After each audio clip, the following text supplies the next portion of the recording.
សួរបងប្អូនผู้មិញទាំងអស់ថ្ងៃនេះខ្ញុំមានរឿងមួយមកបកស្រាយរឿងកូនទន្សាយគេចពីក្រញាំសត្វតោភូមិអាហ្វ្រិកដ៏ស្ងប់ស្ងាត់នៅពេលថ្ងៃរះដោយមានពន្លឺពណ៌មាសចាំងស្រមោលវែងលើខ្ទមដំបូលចម្បាំងដើមឈើបៃតងខ្ចីនិងផ្លូវកខ្វក់ដែលបត់កាត់សត្វស្លាបហើរលើមេឃហើយអ្នកភូមិចាប់តាមថ្ងៃរបស់ពួកគេដោយស្នាមញញឹម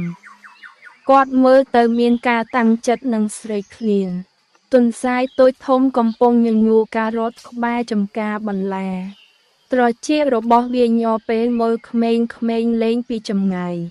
កន្លែងកើតហេតុមានពណ៌ស្រស់ឆើតឆាយសត្វតោបានក្រាបចុះក្រោមក្នុងស្មៅដ៏ខ្ពស់ភ្នែកមុតស្រួចរបស់វាចាក់សោលើទន្សាយរៀបចំផែនការបន្ទាប់របស់គាត់ហើយកន្ទុយរបស់វាញាប់បន្តិចដោយក្តីរំភើបសត្វទន្សាយលោតចេញភ្លាមខណៈសត្វតោលោតទៅមុខការដេញតាមភូមិដ៏រំភើបមួយបានចាប់តាមវាយលើកន្ត្រកសត្វមាន់ដ៏គួរឲ្យភ្ញាក់ផ្អើលនិងភ្ញាក់ផ្អើលដល់អ្នកភូមិទន្សាយលូកចូលរន្ធតូចមួយក្នុងរបងឈើឯសត្វតោក៏រអិលជើងទៅឈប់ដោយអាក់អន់ចិត្តដែលវាមិនអាចស៊ាំបានទន្សាយមើលមកវិញដោយទឹកមុខញញឹមក្មេងៗមួយក្រុមអង្គុយក្រោមដើមបាបាធំសាចនឹងទាក់ដៃពេលមើលការតស៊ូរបស់សត្វតោពួកគេអបអរសាទរទន្សាយដោយរីករាយនឹងកម្មវិធីពេលព្រឹកដែលមិននឹកស្មានដល់សត្វតោដែលតាំងចិត្តដើរផ្លូវមួយទៀតលួចចូលភូមិឡើងលើដំបូលផ្ទះដើម្បីមើលទិដ្ឋភាពផ្លូវរត់គេចរបស់ទន្សាយលាក់ខ្លួននៅក្នុងរោងបោកគក់ឃើញតែភ្នែករបស់វាសម្លឹងចេញពីក្រណាត់ចម្រុះពណ៌ខណៈសត្វតោមើលជុំវិញទាំងច្របូកច្របល់សត្វតោដែលហត់នឿយអង្គុយនៅក្រោមដើមឈើក្បែរអូរតូចមួយមើលជីវិតអ្នកភូមិដ៏សុខសាន្តក្មេងៗកំពុងលេងអ្នកចាស់ទុំត្បាញកន្ត្រកនិងកសិករធ្វើការគាត់ចាប់តាមពេញចិត្តចំពោះភាពស្រស់ស្អាតសាមញ្ញនៅជុំវិញគាត់ទន្សាយលុតទៅតោ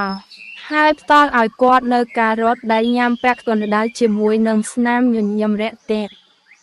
សត្វតោមើលទៅភ្ញាក់ផ្អើលប៉ុន្តែបន្ទាប់មកយកវាដោយថ្នមទិដ្ឋភាពភូមិដ៏រស់រវើកដែលមានភ្លើងធំនៅពេលយប់មនុស្សម្នាកំពុងច្រៀង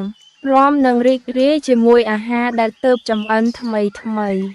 តោនិងទន្សាយអង្គុយជុំគ្នាចែកអាហារជាមួយអ្នកភូមិទិដ្ឋភាពភូមិដ៏រស់រវើកដែលមានភ្លើងធំនៅពេលយប់មនុស្សម្នាកំពុងច្រៀងរាំនិងរីករាយជាមួយអាហារដែលទើបចម្អិនថ្មី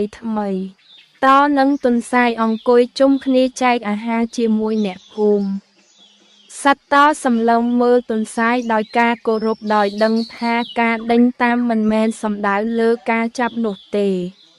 ប៉ុន្តែនិយាយអំពីបទពិសោធន៍គាត់ញញឹមមានអារម្មណ៍ថាបានបំពេញមេឃពេលរាត្រីដ៏ស្រស់បំព្រងពោរពេញដោយផ្កាយភ្លឺចែងចាំងពេញភូមិដ៏សុខសាន្តតានិងទន្សាយដេកនៅក្រោមដើមឈើតែមួយដេកក្បែរគ្នាដូចអ្នកភូមិដេកផ្ទាំងសាច់រឿងនេះនាំមកនៅសារការខិតខំប្រឹងប្រែងធ្វើឲ្យជីវិតមានតម្លៃទៅកាន់ជីវិតខណៈពេលដែលរក្សាសាច់រឿងឲ្យមានភាពទាក់ទាញ